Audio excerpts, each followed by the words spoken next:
Instead of seeing phones as distractions, we think of them as tools for learning. When they're used purposefully, they become powerful assets in the classroom. And again, if we can teach students to stay engaged and off Snapchat during class, we're preparing them for a future of being focused during, whatever other meetings they may be in and as we're thinking about just the benefits beyond just not necessarily being distracted or et cetera, or types of elements there are a lot of other pieces that would get lost if students don't have access to these types of technologies. Specifically around like the AI types of things. And I know AI is one of the things that is also looking at being banned, which I know cell phones and AI, those are two different types of conversations about what gets banned and what doesn't. But the ability for our students to be able to take the technology and experiment with it and express themselves, those are only going to be things that are going to push North Carolina further, right?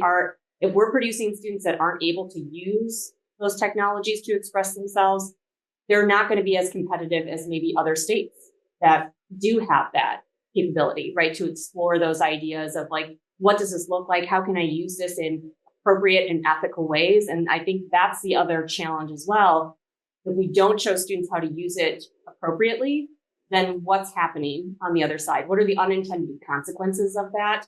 And in my mind, the unintended consequences, again, come back to what you was saying about the digital equity element of those that are being taught at home. So I would teach my kids. So for example, my local school, one of the teachers has banned AI from being used for my son's science experiment. Now I can talk with him about different types of elements of let's look up different ideas and here's what a hypothesis might be and here are some different elements that we can do. But other folks that don't have a family member at home that can discuss, here's how you set up hypotheses and here's how we can look for different resources, that student's then left on their own. Teachers have this amazing ability to be able to help students figure out, to do the prompting, to do the questions, not necessarily that they have to be an expert in the technology.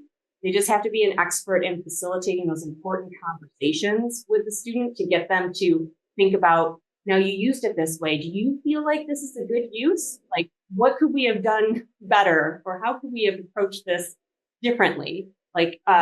So I think that's the element of technology gives teachers really great openings to engage in conversations with their students where the students are asking or like considering hard ethical questions about, can we use this? Should we use this? How should we be looking at this? What might be other ways that I get at this information?